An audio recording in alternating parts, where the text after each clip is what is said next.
الحمد لله والصلاة والسلام على رسول الله وعلى آله وصحبه ومن والاه bókí gbogbo ẹ̀yin ọmọ ìyá mi nínú ẹ̀sìn islam pẹ̀lú kíkí ọlá wípé assalamu alaikum wa rahmatullahi wa barakatuh. eléyìí ni apá kẹrin nínú ọ̀rọ̀ èyí tí a fún ní àkọlé èyí tí ó kọ wípé díẹ̀ nínú àwọn irọ́ ìjọ Ahmadiyya, díẹ̀ nínú àwọn irọ́ Ahmadiyya. níbi tí a bá ọ̀rọ̀ wa dé nínú èyí tí a gbọ́ kọjá, òun náà ni abala ibi tí a ti ń sọ̀rọ̀ nípa àwọn gbáǹkọ́gbì nínú àwọn irọ́ èyí tó ti ọ̀dọ̀ ànábì òpùrọ́ èyí tí ìjọ Ahmadiyya ń tẹ̀lé tí wọ́n ń pè ní Ghulam Ahmad, èyí tó tẹnu ẹ̀ jáde. nínú àwọn gbáǹkọ́gbì irọ́ náà, òun náà ni wípé Ghulam Ahmad ó máa ṣe tiẹ̀ lọ́tọ̀, ó gbé ìgbésẹ̀, ó sọ àwọn ọ̀rọ̀ èyí tí kò ní jẹ́ kí gbogbo onílàákàyè nínú mùsùlùmí àti alágbọ̀ọ́yé nínú mùsùlùmí kí wọ́n gbà gẹ́gẹ́ bí mùsùlùmí.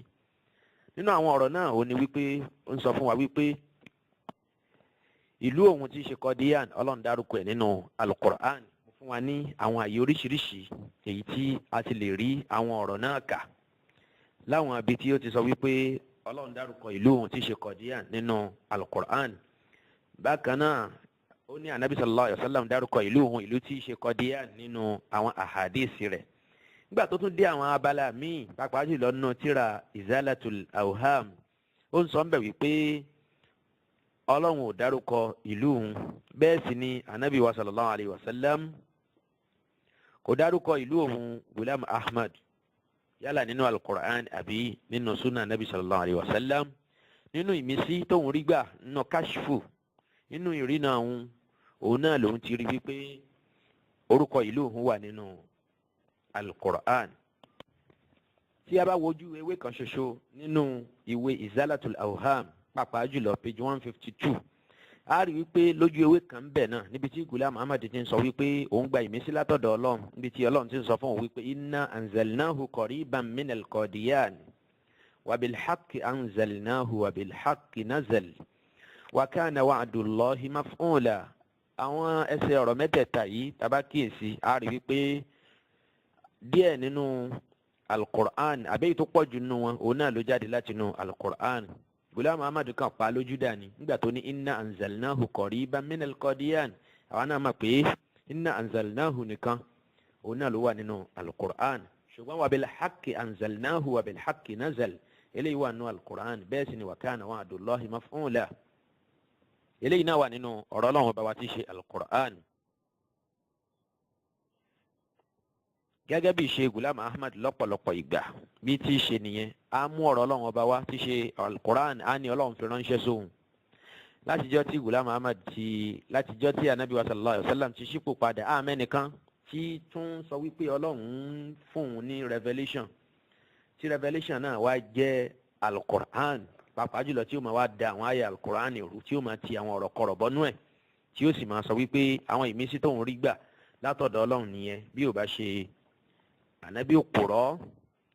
tí í ṣe Ghulam Ahmad èyí tíjọ Ahmadiyya ń tẹ̀lé.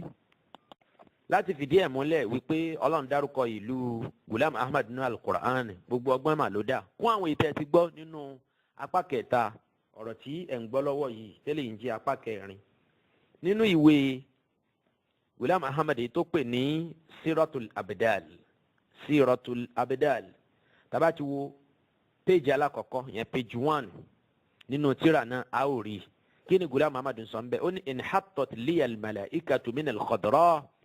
ila al-ghabra wa ju'ilat Qadiyan kal-Qadisiyyati wa baladiha al-amin. n tó ń sọ ń bì òun náà ni wípé Ọlọ́run ọba àlekèọlá jalla jalaluhu subhanahu wa ta'ala ó ṣe ìlú òun tí í ṣe ìlú Qadian gẹ́gẹ́ bí ó ṣe ṣe Mẹ́kà tí í ṣe ìlú Ànábì wa Muhammad sallallahu alaihi wasallam. ẹ̀yìn màá yá mi nínú ẹ̀sìn Islam, afẹ́ ká máa fura torí pé ẹni tí ò mọ̀ tíjọ Ahmadiyya ṣe sínú ẹ̀sìn Islam onítọ̀hún yẹn ó ṣeé ṣe kí sóbì á dá onítọ̀hún tó sì ń pè rẹ̀ ní mùsùlùmí torí wípé wọn ò fẹ́ kan taná fúnru onítọ̀hún yẹn wọn ó sì pe dúdú ní funfun fún wọn apàfin ládùú bí àrán fúnru àwọn èèyàn bẹ́ẹ̀ ó dáa ká mà dájú kí ni wọ́n fi ṣe ẹ̀sìn wa tí àlùmọ̀ yìí ò ṣe gbọ́dọ̀ dákẹ́ lórí wọn tá a ṣe gbọ́dọ̀ kóyá wọn gẹ́gẹ́ bí ajá tí ṣe kóyá ewúro. inú ẹ̀ náà làwọn wọ̀nyí ó ní pé níjọ́ tí ọlọ́run ọba àlekíọ́lá tó ti gbé anabi sallallahu alayhi wa sallam dìde tó sì sọ iyì tó ń bẹ fún ìlú Mẹ́kà fún wa látẹnu anabi sallallahu alayhi wa sallam àtúmọ̀ mùsùlùmí kan tó tún dìde àyàfà àwọn tí nǹkan bá kó sí lọ́pọlọ ló kù. àmọ́ mùsùlùmí kan tó dìde láti lè sọ fún wa wípé ìlú kan wà tó dàbí ìlú anabi sallallahu alayhi wa sallam yálà ìlú Mẹ́kà àbí ìlú Medina àyàfi anabi ìjọ Ahmadiyya èyí tó sọ ìlú rẹ̀ tí í ṣe Qadian ní ilẹ̀ India tó fún un ní pàtàkì àti ipò irú èyí tó ń bẹ fún ìlú Mẹ́kà lọ́dọ̀ àwọn mùsùlùmí. nígbà tí àwọn mùsùlùmí bá wá ń sọ wípé ìjọ Ahmadiyya ń ṣe hajj lọ sí ìlú wọn èyí tá ń pè ní Qadian ní ilẹ̀ India lọ́hùn ìjọ Ahmadiyya máa tutọ́ sókè wọn máa fojú gbà wípé ìrọ̀lẹ́ ń pa má wọn.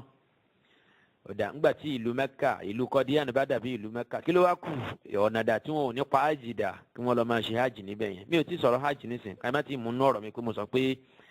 wọ́n ń ṣe hajj lọ sí ìlú Qadian tá a bá sọ̀rọ̀ débẹ̀ a ó máa sọ ní ẹ̀kúnrẹ́rẹ́ pàápàá jùlọ ní abala bíi tá a bá ti ń sọ nípa ìgbàgbọ́ ìjọ Ahmadiyya ṣùgbọ́n níbi abala tá a ṣe wà ní abala díẹ̀ nínú àwọn irọ́ ìjọ Ahmadiyya torí pé irọ́ tá ànábì ìjọ kan bá ti pa wàlíyàsù billah àwọn ànábì Ọlọ́run kò sókù rọ́nù wọn kì í parọ́ gbèlà Muhammadu ń ló ń fa òpùrọ́ jáde nínú àwọn ànábì Ọlọ́run pé òpùrọ́ wà nínú àwọn ànábì Ọlọ́run wàlíyàsù billah nínú àwọn àbùkù tó fi kàn àwọn ànábì Ọlọ́run nìyẹn gẹ́gẹ́ bí ẹ ṣe padà máa gbọ́ nínú àwọn ọ̀rọ̀ tí ó ń bọ̀ lọ́nà èyí tẹ́ máa gbọ́ ń bẹ̀ pé gbèlà Muhammadu yẹ̀yẹ́ àwọn òjíṣẹ́ Ọlọ́run àbí àwọn ànábì Ọlọ́run ó ní ìlú mẹ́ta òun náà ló pàtàkì púpọ̀ gẹ́gẹ́ bá a ṣe gbọ́ tẹ́lẹ̀ òun náà ní Mẹ́kà Madina àti Qadian so Ghulam Muhammad jẹ́ pé wá pé Ọlọ́run ṣe ìlú òun tí ṣe Qadian gẹ́gẹ́ bí ó ṣe ṣe ìlú ànábì wa sallallahu alayhi wa sallam tí ṣe ìlú Mẹ́kà nítẹ̀síwájú ó ní Al-Qur'an yẹ àyè mẹ́ta sí mímọ́ àwọn ìlú mẹ́tẹ̀ẹ̀ta náà òun náà ní ìlú Mẹ́kà ìlú Madina àti ìlú Qadian gẹ́gẹ́ bí ó ṣe ń bẹ nínú ìwé ìjọ Ahmadiyya tí wọ́n pè ní Tazkirah èyí tí wọ́n kọ lédè òyìnbó ẹ wo page 95 ń bẹ níbi tí wọ́n ti ń sọ wípé tíbi tí Ghulam Muhammad ti ń sọ wípé ó ní 3 names are mentioned with honour in the Holy Quran Mecca and Medina and Qadian bí Ghulam Muhammad bí ó ti ṣe sọ ni àti ká ọ̀rọ̀ yẹn síwájú náà nínú tírà Izalatul Awham.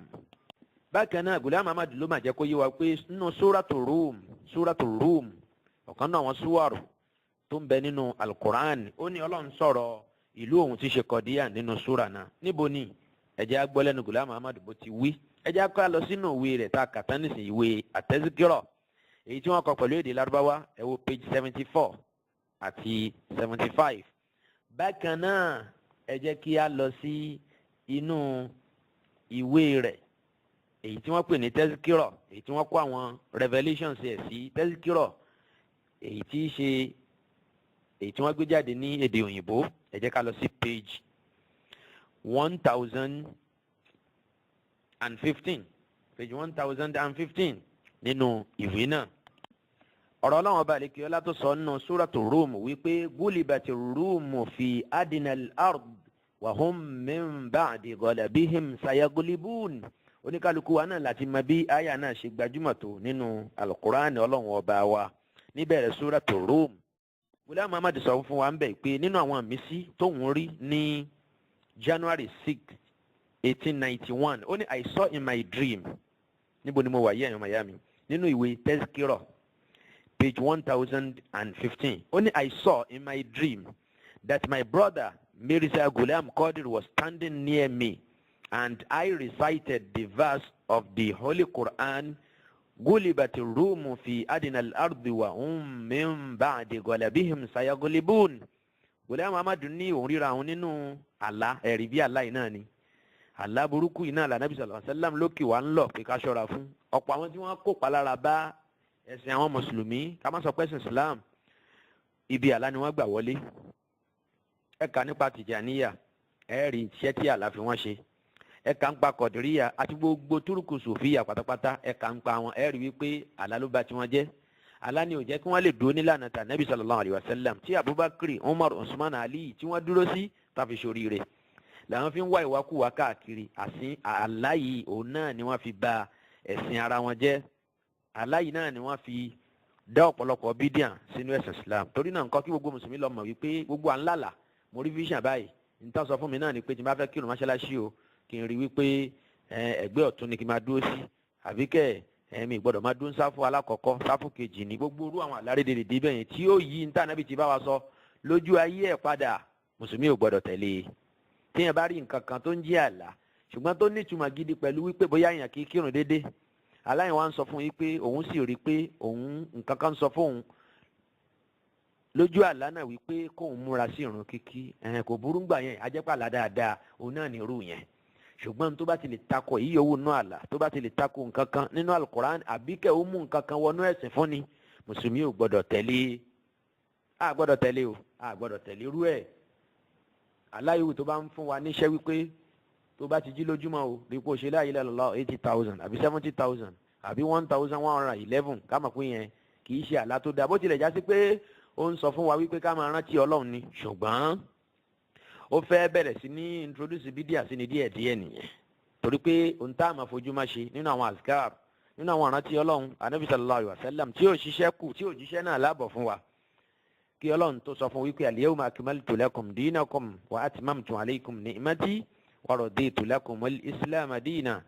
òjíṣẹ́ Ọlọ́run ti sọ ní tá a máa fojú máa wá ṣe nínú àwọn ìrántí Ọlọ́run ọba. so òun ló yẹ ká tẹ̀lé. nídìí ká ṣẹlẹ̀ máa gbaná kàlí lójú oorun eléyìí tó ń bẹ lọ́dọ̀ ọ̀pọ̀lọpọ̀ ní Sufi tó jẹ́ kí wọ́n kó ìpalára bá ẹ̀sìn wọn, tí wọ́n yí ẹ̀sìn Ànábì sallallahu alaihi wasallam, tí wọ́n bẹ̀rẹ̀ sí ní yí padà lọ́kàn àwọn mùsùlùmí. Ghulam Ahmad sọ pé òun rí nínú ìran wípé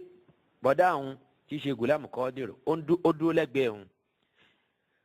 òun wá ka aya al-Qur'an yìí tó wà níbẹ̀rẹ̀ Suratu Rum ta kàlẹ́ kan. ó ní then I said, lòun bá sọ pé by adinal ardi, the land nearby. gbólóhùn adinal ardi tó wà nínú aya yẹn is meant Qadian, and the Holy Quran contains the name of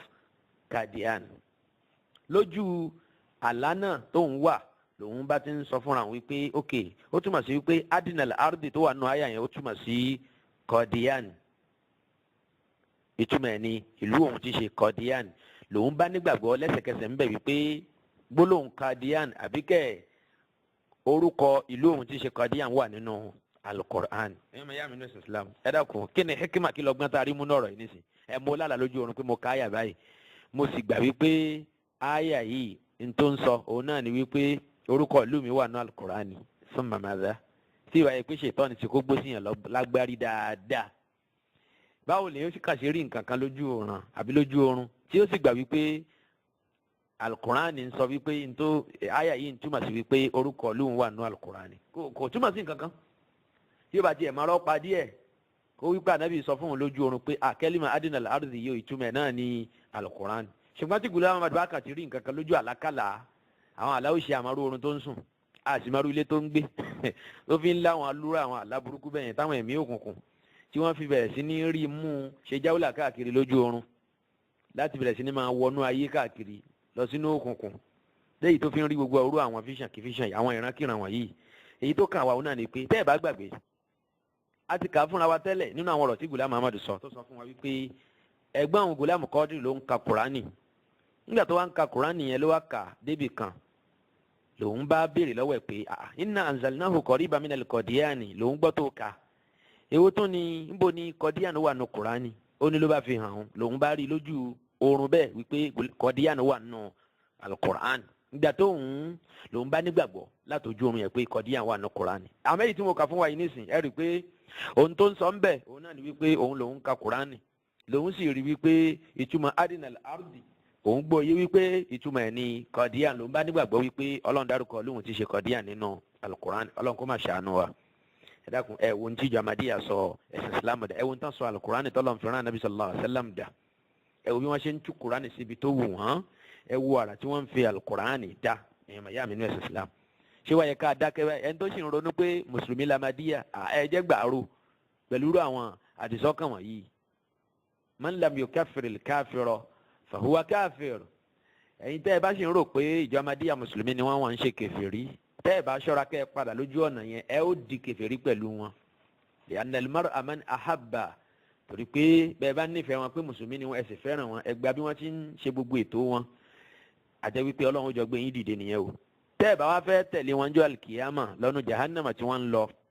tí wọ́n bá fi lè kú sí ìlànà tí wọ́n wà, àfi kẹ́ ẹ gba tító pẹ̀lú anabi tọ́lọ́run rán sí yín, tí ṣe anabi Muhammad sallallahu alayhi wa sallam, anabi tó pé, anabi tí ó sọ̀dọ̀, anabi tí kì í ṣe sùmọ̀ndẹ̀rẹ̀, anabi tí kì í parọ́, anabi tí í ṣe àwòsàn ṣọ̀kan, ọ̀gá fún gbogbo àwọn anabi Ọlọ́run, anabi Muhammad salawatullahi wa taslimatuhu alayhi. ní péjì yẹn náà nínú ìwé tazkira page 1015 Ghulam Ahmad máa tẹ̀síwájú kí ló tún sọ ń bẹ̀ yẹn ọmọ ìyá mi. ó ní torí ni mo kà yẹn nínú àwọn visions Ọlọ́run rí ní January 6, 1891. nínú bíẹ̀ ó ní on one occasion I received the revelation gulibati rumu fi adina al-ardi wa hum min ba'di galabihim sayagulibun. ó lóun gba wahyu èyí tó ń sọ wípé the Byzantines have been defeated in the land nearby, but after their defeat, they will be victorious. It was conveyed to me that all the letters up to the end of the verses containing the promise, compromise, the promise, compromise, only containing the promise, compromise, only containing the promise comprise the names of all my perfect and sincere supporters, and also the names of all who deny me vehemently and denounce or oppose me. Then the promised Messiah said, I also saw that someone had placed his hand over the words Adin al-Ardi, the land nearby, and said, this is the name of Qadian. Ó tún tẹ̀síwájú láti sọ̀rọ̀ ọ̀rọ̀ tí mo ló sọ yẹn pé ìtumọ̀ Adin al-Ardi òun náà ni ìlú òun tí í ṣe ìlú Qadian. Nílò pé a ti gbọ́ bẹ́ẹ̀ yẹn ó ní súrà yẹn. Áyà yẹn títí dé parí n tó kó sínú òun náà ni gbogbo àwọn lẹ́tàsì ẹ̀ ó kó sínú ìlérí tí Ọlọ́run bá ṣe fún òun pé òun Ghulam Ahmad òun á borí gbogbo àwọn ọ̀tá òun. ó ní àyà yẹn títí dé parí ẹ̀ ó kó àwọn orúkọ òun Ghulam Ahmad ó kó sínú. bákan náà torí pé Ghulam Ahmad ó ní the verse comprises the names of all my perfect and sincere supporters. ó ní nínú verse yẹn gan ẹ máa wo kẹ́lẹ́ máa wo ní táǹpẹ́ ní at-tafsirul batini yìí. oníkálukú wa ní ìsìn àti káyà yẹn àti rí bí ó ti rí àyà tó wà níbẹ̀rẹ̀ Suratu Rum yìí. Ghulam Ahmad wá sọ wípé àyà yẹn kó orúkọ gbogbo àwọn ọ̀rẹ́ òun sínú, àwọn supporters òun, àwọn perfect and sincere supporters. ta ló perfect ní ọmọ ẹ̀dá ènìyàn. ó ní bákan náà àyà yẹn kó orúkọ àwọn ọ̀tá òun sínú. níbo lórúkọ àwọn ọ̀rẹ́ Ghulam Ahmad wà nínú àyà yẹn ọmọ ìyá mi? níbo ni orúkọ àwọn ọ̀tá ẹ̀ wà nínú àyà yẹn? kó tiẹ̀ bẹ́ẹ̀ mi mú orúkọ tèmi jáde lábẹ́ àyà yẹn kí mi náà máa bóyá Ọlọ́run dárúkọ mi nínú Al-Qur'an, torí pé ọ̀kan nínú àwọn ọ̀tá ẹ̀ òun náà ni èmi náà wà. tí n bá wá sọ pé mo jẹ́ kan nínú àwọn ọ̀tá ẹ̀ kíjọ Ahmadiyya kó má gbaná jẹ, ẹ má wulẹ̀ gbaná jẹ. nítorí wípé gbogbo ẹni tí ò bá ti dúró tọ́lọ́hun, tí ò dúró ti ẹ̀sìn Ọlọ́run, tó ń da ẹ̀sìn Ọlọ́run bá rú, ọ̀tá ló yẹ kí gbogbo mùsùlùmí ló yẹ kí wọ́n jẹ́ fún onítọ̀hún. so ìkan nínú àwọn ọ̀tá ìjọ Ahmadiyya òun náà lèmi náà jẹ́ títí tí wọ́n fi padà sí ìlànà Nabi sallallahu alayhi wa sallam, tí wọ́n fi ní da Al-Qur'an rú mọ́, tí wọ́n fi ní pé kúfùrù ní ìmánì fáwọn mùsùlùmí mọ́. a ó máa jẹ́ ọ̀tá sí wọn. ọ̀tá tá a wí ọ̀tá ká ríra wa ká para wa kọ, bí ó ṣe pé ọ̀tá kí a sọ fún wa wípé ẹ ti kú òǹbí tẹ́ ẹ wà bẹ́ẹ̀ àbí bẹ́ẹ̀ náà lè ṣe wà. ṣé òye yìí nìjẹ́ gbọ́ àwọn ọ̀rọ̀ tá a sọ ń pa yín? tòtòrí náà nǹkan bẹ́ẹ̀ bá ti gbọ́ ẹ lọ gbọ́ o. tẹ bá ní ìyàn tẹ fẹ́ jà lórí ẹ ọ̀dà ẹ pè wá bọ́ síta ẹni kájọ ṣèfọ̀rọ̀wérọ̀ lórí ẹ. irú ọ̀tá tí à ń sọ nìyẹn, kò sí láì fi ń bẹ̀, torí pé ìjọ Ahmadiyya gan fúnra wọn gan náà àwọn náà gbà gẹ́gẹ́ bí àkọọ́lẹ̀ wọn wípé gbogbo ẹni tí kì í bá ṣe mùsùlùmí ẹ máa wò ìjọ tó lòun ò hate ẹnìkankan, òun ò bẹ́ ẹnìkankan jà, ọ̀rẹ́ gbogbo ayé lòun ń ṣe. ìjọ love for all, ìjọ love for all, hatred for none tí wọ́n ń pariwo káàkiri ayé tó fi dé ìlú òyìnbó, tó já sí wípé gbogbo òjókòó tí wọ́n láwọn ń ṣe symposium tí wọ́n organize, àwọn seminar wọn, workshop wọn lórí ọ̀rọ̀ peace bálàáfíà ó ṣe jọba láyé. àgbọ̀ kan nínú ẹ̀bí tí wọ́n ti ń sọ fún òyìnbó wípé ẹ̀sìn Islam lẹ̀sìn o, ẹgbẹ́ ẹ̀sìn yìí kẹ́lẹ́ bá aráàánú Ọlọ́run ọba. kò sínú ọ̀rọ̀ tí Masroor Ahmad Khalifa ìjọ Ahmadiyya ń sọ fún àwọn òyìnbó tó ń jókòó tì àbí tó tiẹ̀ lọ ń gbé nílùú wọn. àtàwọn tó ń travel lọ́ba ní Germany ní àbí Tokyo àti káàkiri bẹ́ẹ̀ a gbọ́ pé ó bá wọn sọ pé Ọlọ́run sọ pé Islam nìkan lẹ̀sìn kò sọ bẹ́ẹ̀. Bẹ́ẹ̀ sì ni Ghulam Ahmad tó jẹ́ ọ̀gá ẹ̀ òun tiẹ̀ tó gbìyànjú díẹ̀ láti lè fi hàn ayé wípé alẹ́sìn Islam nìkan ni ẹ̀sìn tí Ọlọ́run ọba ó gbà lọ́wọ́ ọmọ ẹ̀dá ènìyàn. àyàfẹ́ ẹ̀kọ́ kan tóun náà bá ń gbìyànjú ṣàlùwàlá bí ológbò láti kẹran jẹ, òun náà ní máa ṣe bí ẹni wípé kò ṣe ìyàtọ̀ láàrin ẹ̀sìn Islam àti ẹ̀sìn Christianity. Kí n má bàa sọ̀rọ̀ gbẹrẹfu, mo ní ọ̀tá ló yẹ ká jẹ́ fún ìjọ Ahmadiyya gẹ́gẹ́ bí mùsùlùmí ṣe ń jí ọ̀tá fún ẹni tí kì í bá ṣe mùsùlùmí, ẹlẹ́bọ ni, kìrìsìtẹ́nì ni, yahudi ni àti bẹ́ẹ̀ bẹ́ẹ̀ lọ. ìjọta tá a wí yẹn òun náà níjọta wípé ẹ̀yin sìn nǹkan mi lẹ́yìn Ọlọ́run. Ọlọ́run ò sì nífẹ̀ẹ́ ni tó bá ń sìn nǹkan mi tó yàtọ̀ fún ohun, torí pé ó ń gbé ẹ̀tọ́ Ọlọ́run ọba fún nǹkan mi nìyẹn. a ó máa wá jí ọ̀tá ẹni tọ́lọ̀ ní kí a jí ọ̀tá fún tá ń pè ní akidatul wala wal bara, òun nìyẹn tíjọ Ahmadiyya ò fẹ́ ní, tó fi rọ̀ wọ́n lọ́rùn láti máa dì fúnfún pẹ̀lú àwọn ọ̀tá ẹ̀sìn Islam láti pa ẹ̀sìn Islam lára àbí láti ṣàbúrú fún àwọn mùsùlùmí. ìjọ Ahmadiyya náà àwọn náà máa lọ́ta bíi báwo. ẹ jẹ́ ká lọ sínú ìwé tí wọ́n pè ní Tuhfatul Muluk. ìwé yẹn ni a present to kings, a present to kings. ta ló kọ? ẹni tó kọ náà ni Bashiruddin Mahmud Ahmad tí í ṣe ọmọ Ghulam Ahmad àti àrólé ẹlẹ́ẹ̀kejì lẹ́yìn Ghulam Ahmad. kí ló sọ ń bẹ̀? ẹ jẹ́ lọ sí page 31. ó ní ẹ lọ sí paragraph ẹlẹ́ẹ̀kejì. ó ní láàrin méjì page yẹn gangan. ó ní Islam has many enemies. Islam ní ọ̀tá tó pọ̀. ẹ máa gbọ́dọ̀ yìí dáadáa o. mo fẹ́ proof yìí pé ńgbà tí n bá sọ pé ọ̀tá ni Ahmadiyya jẹ́ sí àwa mùsùlùmí, bẹ́ẹ̀ sì ni ọ̀tá làwa náà jẹ́ sí wọn. ṣùgbọ́n ìjọta tó jọ wà láàrin wa, bó ti já sí pé àárí kèfèrí láti bá a sọ̀rọ̀ tútù ṣe wá sí fún pé Ọlọ́run wí báyìí, bẹ́ẹ̀ náà láṣẹ bá wọn náà ṣe. kì í ṣọ̀tá kásáré pàdé ara wa, kásáré para wa. ó ní Islam has many enemies. ọmọ Ghulam Ahmad sọ wípé ẹni tó ń pè ní promise son, ó ní Islam ní ọ̀tá tó pọ̀. and in my opinion, ó ní nínú èrò tòun, òun Bashiruddin Mahmud Ahmad, olórí gbogbo ìjọ Ahmadiyya lágbàńlá ayé lásìkò ẹ̀, ó ní in my opinion, nínú èrò òun, all other religions are enemies of Islam. gbogbo ẹ̀sìn tó yàtọ̀ fún ẹ̀sìn Islam, Christianity ni, Judaism ni, Shintoism ni, gbogbo àwọn ẹ̀sìn yẹn, Bahaism, tí wọ́n ti yàtọ̀ fún ẹ̀sìn Islam, gbogbo wọn ni ọ̀tá ẹ̀sìn Islam. ẹ dákun, Islam wo ni ọmọ Ghulam Ahmad ń sọ ń bí ìgànnà? ṣé Islam Ahmadiyya ló ń sọ? torí pé àwọn ò ní gbàgbọ́ pé Islam kan wà tó pé àyàfi Islam ti Ahmadiyya. Islam ti gbogbo mùsùlùmí yòókù ń ṣe òkú Islam. ní tí mo fẹ́ lò nú ọ̀rọ̀ yìí òun náà ni wípé ìjọ Ahmadiyya tán pera wọn ní ìjọ love for all, hatred for none. ṣe rí wípé wọ́n ti bà love for all jẹ́ ń bì. ẹ lọ gbọ́ kíṣẹ́ tìmí tí mo pè ní Ahmadiyya hatred for all, love for none. ẹ rí ẹ̀kúnrẹ́rẹ́ àwọn àlàyé yìí níbẹ̀, ṣùgbọ́n eléyìí tí mo kà yìí kò sí níbẹ̀. ẹ bá mi fi kún un lọ́hùn yẹn. ó ní Islam has many enemies and in my opinion all other religions are enemies of Islam. so torí náà ńkọ́ yíyọ Ahmadiyya bá ti lè gbà wípé gbogbo ẹ̀sìn tó kù ọ̀tá ni wọ́n jẹ́ fún ẹ̀sìn Islam, ẹ̀yin náà lọ gbà wípé gbogbo mùsùlùmí pátápátá lágbàńlá ayé tí wọ́n bá ń ṣe ìjọ Ahmadiyya yín ọ̀tá òun náà lè jẹ́ fún wọn. torí pé ẹni tẹ́ ẹ pè ń kèfèrí kò túmọ̀ sí pé ẹ nífẹ̀ẹ́ wọn. ìpè wa ń kèfèrí, ìsọpé kèfèrí ní gbogbo mùsùlùmí, pé tá a bá tẹ̀lé Ghulam Ahmad inú náà là ń lọ. ẹni fati àtàǹkà ń jojúmọ́ ẹni kò lè wúlò fún wa wájú Ọlọ́run. ìjọ Ahmadiyya bẹ́ẹ̀ ti sọ nìyẹn. ẹ̀yin ọmọ ìyá mi ẹ lọ gbọ́ kíṣẹ́ tí mo pè ní Ahmadiyya sọ wípé kèfèrí ní gbogbo mùsùlùmí. ẹ gbọ́ kíṣẹ́ yẹn lẹ́kùnrẹ́rẹ́ 1 to 6 yẹ kí ẹ jẹ́ ká gbọ́ ká ṣe àǹfààní àwọn ọ̀rọ̀ tó wà ń bẹ, ká sì nípalẹ̀ mọ́ de ìjọ burúkú tí ń bẹ láwùjọ wa yìí yẹn, ìjọ Ahmadiyya, tó já sí wípé wọn ní èrò dáadáa lọ́kàn sí wa tá a bá ní ká wo àkọọ́lẹ̀ wọn. ṣùgbọ́n wọ́n ń ṣe dáadáa lójú nítorí wípé tí wọ́n bá ìfin tó wà nínú tíra wọn bá wa lò à ní pẹ́ pa wọ́n lẹ́ẹ̀kọ̀ọ̀kan. bẹ́ẹ̀ ni bí wọ́n ṣe ń ro aburú rò wá tí wọ́n bá yìí sọ lẹ́nu jáde, àwa mùsùlùmí á máa dì máa mú ni èèyàn bí 20 èèyàn yóò mú èèyàn kan wọ́n tara yanjú ẹ̀, ṣùgbọ́n wọn àtúbẹ̀ kan sọ tó wà nínú tíra wọn kan sọ síta. mo ṣe ń challenge wọn pé tó bá yẹ pé lóòótọ́ ni tí mo ló wà nínú àwọn tíra wọn kò sínú àwọn ìwé wọn, kí wọ́n ṣe bí ọkùnrin kán pé gbogbo àwọn onímọ̀ wọn, Dr. Majidi ni àbí professor ló ń jẹ́ ni, Sa'īd Tìmẹ́yìn ni,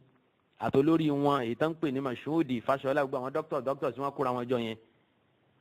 tí wọ́n dá kan mọ́ nínú ẹ̀sìn Islam yẹn, kí wọ́n kóra wọn jọ kí wọ́n fèsì fún àwọn ọ̀rọ̀ tí mò ń sọ yìí. abẹ́ gbọ́ kẹ́nìkan sọ rú ẹ̀rí ńlẹ̀ Yorùbá, mo tún bèèrè lọ́wọ́ ìjọ Ahmadiyya, ǹjẹ́ gbọ́rú ọ̀rọ̀ yìí rí ńlẹ̀ Yorùbá? kí wọ́n tú ìdí yín síta dáadáa báyìí. so torí náà ńkọ́ ẹ fèsì o, in kuntum sadiqin, ọlọ́ọ̀ni kul hatu burhanakum in kuntum sadiqin. ẹnu mo fi ń ṣe, ó yẹ ẹ̀yin náà ẹ bọ́ sí di microphone, ẹ rìkọ́ọ̀dù ẹ lu gbogbo power tẹ ẹ ní ẹ rìkọ́dù àwọn ọ̀rọ̀ yín ẹ fọ́n dà sáyé ẹni àfa kan kúkúrú kékeré báyìí kan bí kan ṣá tí ò tiẹ̀ jẹ́ tí ò lórúkọ kò gbádùn ẹ ló sọ báyìí ń pa yín gbogbo tí mo kà jáde yẹn ẹ̀yin náà wá karú ẹ̀ síta fáwọn mùsùlùmí lágbàáyé ẹni irọ́ ló pa ẹni tùkùtù ló tú bédè lárúbáwá mo tú ẹni wọn ò tú dáa bóyìnbó mo kà ẹni mi ò má kà ẹ wá tún túmọ̀ ẹ̀ sọ fún àwọn èèyàn gẹ́gẹ́ bí ẹ ti ṣe da ọ̀rọ̀ rú mọ́ wọn lójú ẹ tún tẹ̀síwájú kéèmí náà tún wá bá yín wọ gbogbo inú àwọn ihò ẹ̀ka ihò ẹ̀ mọ́ ètò ẹ̀ sápamọ́ sí kí n tún bá yín wọ gbogbo ẹ̀ jáde lẹ́ẹ̀kan sí i torí náà kọ́ ẹ má gbàgbé ẹ̀yàn mayami ní ẹ̀sìn Islam ìwé a present to kings ìjọ Ahmadiyya gbà pé gbogbo ẹni tí kì í bá ṣe mùsùlùmí ọ̀tá ni wọ́n jẹ́ fún mùsùlùmí gbogbo ẹ̀sìn tí kì í bá ṣe ẹ̀sìn Islam ọ̀tá ni wọ́n jẹ́ fún ẹ̀sìn Islam wọ́n á sọ pé kí ló dé tí olórí ìjọ Ahmadiyya èyí tó wà ń bẹ̀ lẹ́nìí ìyẹn Masur Ahmad tó yan fanda tó ń jẹ tó mu tó wọn àtàwọn òyìnbó jọ ń jókòó tí wọn bá wọn òyìnbó sọ òótọ́ ọ̀rọ̀ nípa ẹ̀sìn Islam kọjá wípé wọ́n fi love for all hàn wọ́n hatred for none love for all ní kó òyìnbó gba ẹ̀sìn Islam yóò kàn máa rí i pé ẹ̀sìn yìí dùn ẹ̀sìn yìí ò discriminate against ẹnìkan kí ló ń jẹ́ bẹ́ẹ̀ Ọlọ́run ní afanaj'alul muslimina kal mujrimin kí Masuru tó wà ń bẹ̀ lé nìyẹn kó sọ ọ̀rọ̀ tí aṣíwájú ẹ̀ sọ ẹ̀gbẹ́ àgbà tí í ṣe Bashiruddin Mahmud Ahmad nínú ìwé a present to kings page 31 bẹ́ẹ̀ kó sọ ọ̀rọ̀ tí mo kà jáde lẹ́ẹ̀kan yẹn ẹni kí ó sọ fáwọn Christians tí wọ́n jọ ń bá sọ̀rọ̀ tán jọ ń ṣe debate tán jọ ń sọ̀rọ̀ peace ní Europe kó sọ ọ̀rọ̀ yẹn jáde lẹ́nu kó jẹ́ kí wọ́n mọ kí ni èrò wọn nípa ẹ̀sìn táwọn ará bí ń sìn bóyá wọn ó gba ẹ̀sìn Islam látọwọ́ wọn ni àbí kẹ́ wọn ó ṣàtakò fún ẹ̀sìn Islam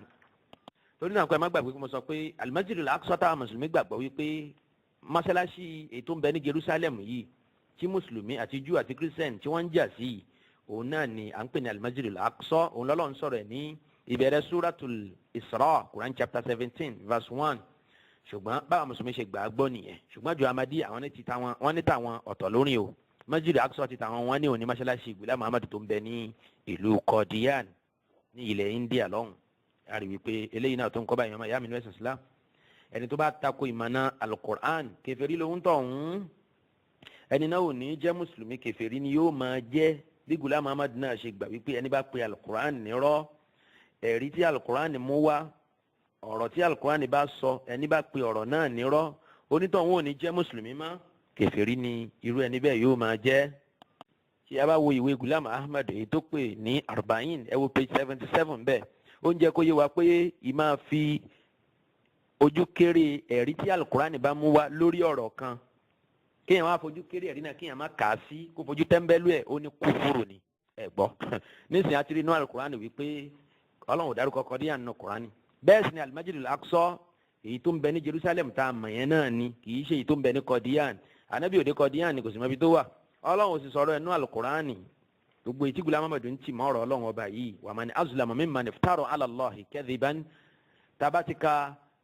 Suratul An'am Quran chapter 6 verse 93 a ti rí bí àyà náà bí ó ṣe bá Ghulam Ahmad wí tó pẹ̀lú wípé ó ń dáadáa parọ́ mọ́ Ọlọ́run ọba àti kí ni ẹ̀ṣẹ̀ tó bá dáadáa parọ́ mọ́ Ọlọ́run a ó ti mọ̀ nínú àyà náà torí pé ẹni náà ní ẹni tó wọn Ọlọ́run ọba kórìíra jù ẹni tí sì fi ṣàbòsí fún ẹ̀mí rẹ̀ òun náà lẹ́ni tó ń parọ́ mọ́ Allah subhanahu wa ta'ala. bákan náà ọ̀rọ̀ tí ìtàn bẹ̀ ìgbà tí ìlú Qadian lè wà nínú Al-Qur'an bí Ghulam Muhammad ṣe claim lọ́dọ̀ tara tiẹ̀ tí ó sẹ́nìkan nínú mùsùlùmí tí ó gbà gbọ́ wọ́n tún jẹ́ kí ó yé wa pé ó tún jù bẹ́ẹ̀ lọ rí i pé Ọlọ́run wọ́n ní Ghulam Muhammad sọ pé Ọlọ́run sọ pé inna anzalnahu qariban fi Qadian wọ́n àtúnjẹ́ kó máa ń bẹ̀ tá a bá tún tẹ̀síwájú ntójú bẹ́ẹ̀ lọ wà nínú ìwé ìjọ Ahmadiyya tá a bá bá sínú ìwé at-Tazkira èdè Lárúbáwá at-Tazkira Arabic page 450 ń bẹ̀ Ghulam Muhammad sọ ń bẹ̀ pé ó ní al-ilahu sayanzilu fi Qadian misla ma wa'ad Ọlọ́run ó sọ̀kalẹ̀ sílùú Qadian gẹ́gẹ́ bó ṣe ṣe àdéhùn ẹ̀rí Ọlọ́run tí gbogbo wa jọ ń sìn ìjọ Ahmadiyya ni wọ́n sọ̀kalẹ̀ sí abúlé ko Ọlọ́run sọ̀kalẹ̀ sí abúlé ko Qadian ní ilẹ̀ India àmọ́tọ́lọ́n fẹ́ lọ ṣe ń bẹ̀ yẹn o láì ṣe pé Ọlọ́run jẹ́ helicopter ni tí ó kàn lọ́ máa bà káàkiri bẹ́ẹ̀ yẹn wal iyazu billah Ọlọ́run kó ṣàánú wa. bákan náà ọ̀rọ̀ tí mo kà tán yẹn ní bá fẹ́ kà lédè òyìnbó ẹ wo inú ìwé Tazkira English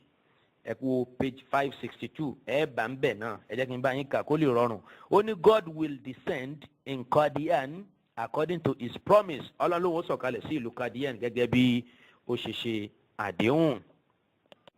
torí náà ńgbà tí ìjọ Ahmadiyya tí wọ́n gbà wípé al-Masjid al-Aqsa kò sí ní Palestine ìlú India ló wà, ìdí nìyẹn ẹ bá ka kí ni position ìjọ Ahmadiyya lórí ọ̀rọ̀ tó ń lọ nípa mosque tó wà ní Jerusalem tó wà ní Kodosi, a rí wípé position wọn ò dá rárá, position wọn kò dá rárá. Nínú tí wọ́n ń sọ náà ni pé ẹ pín sí mẹ́ta, ẹ jẹ́ ká pín mọ́ṣáláṣí yẹn sí mẹ́ta, káwọn mùsùlùmí mú òkè, káwọn kírísítẹ́nì káwọn mú ìsàlẹ̀, káwọn Yahudi káwọn yẹn mú àárín. Lápèjúwe àbíkẹ́ bí òbí tí ẹ gbà bẹ́ẹ̀ ẹ lọ́kọ́ kó àwọn ọmọ ogun ìṣọ̀kan àgbáyé wá jàre kí wọ́n wá máa mójútó àyè yẹn kẹ́nìkan má wulẹ̀ lónú àwọn mẹ́tẹ̀ẹ̀ta. Irú àwọn position àjọ Ahmadiyya lélẹ́yìí tí màá padà máa ṣàlàyé ẹ̀ fún wa jù báyìí lọ tásìkò bá tó, wallahul musta'an. Gẹ́gẹ́ bí a ṣe sọ fúnra wa tẹ́lẹ̀ wípé ìlú Ghulam Ahmad nìkan kọ́ lọ́lọ́run mention nínú alukur'an, ó jẹ́ kó yé wa gan wípé orúkọ òun wà nínú alukur'an. Ọlọ́run ò kàn lámọ́lẹ̀ ni gẹ́ pé kó pè wọ́n ní Ghulam Ahmad, ṣùgbọ́n nínú tó jẹ́ kó yé wa òun náà ni pé ó sọ nínú ọ̀rọ̀ ẹ̀ wípé law ta'allama ahadun minni lawajada anna al-Qur'an al-Karim, ó ní ká ní ẹni tó bá kẹ́kọ̀ọ́ lọ́dọ̀ òun Ghulam Ahmad, ó ní káláwọn èèyàn bá kẹ́kọ̀ọ́ lọ́dọ̀ òun ni ẹni tó bá kẹ́kọ̀ọ́ lọ́dọ̀ òun Ghulam Ahmad tóun túmọ̀ al-Qur'an fún tóun ṣe tafsiri tóun fún ẹni náà ò bá gbọ́ yé anna al-Qur'an al-Karim kullahu, pé al-Qur'an látòkè dókè rẹ̀ látòkè dókè ẹ̀ mali'un bi dhikri, ó kún kẹ́kẹ́ fún orúkọ òun Ghulam Ahmad. Ó ní al-Qur'an kún kẹ́kẹ́ fún ìsọ̀rọ̀ nípa òun Ghulam Ahmad. faqad ja'a fi mustahall al-Qur'an al-Karim, ó ní kódà níbẹ̀rẹ̀ Qur'an lẹ́tì máa rí pé Ọlọ́run sọ̀rọ̀ òun nú al-Qur'an níbo. Ó nígbà tó Ọlọ́run sọ pé siratal ladhina an'amta alayhim ghayril maghdubi alayhim walad dallin. ẹ máa yá mi àbí àmọ́ Fatiha mọ́ ni ẹ má gbàgbé Fatiha tá ń kà tá fi ń kírun ojoojúmọ́ òun náà ni ayàtẹ̀rí tí mo kà yìí wà. Ghulam sọ pé ayàtẹ̀rí yìí ó ní falyas'alhum ahadun, kẹ́nìkan kan béèrè lọ́wọ́ wọn ila ayyi firqatin ushira fi ghayril maghdubi alayhim. àwọn àjọ wo ni kẹ́límà yìí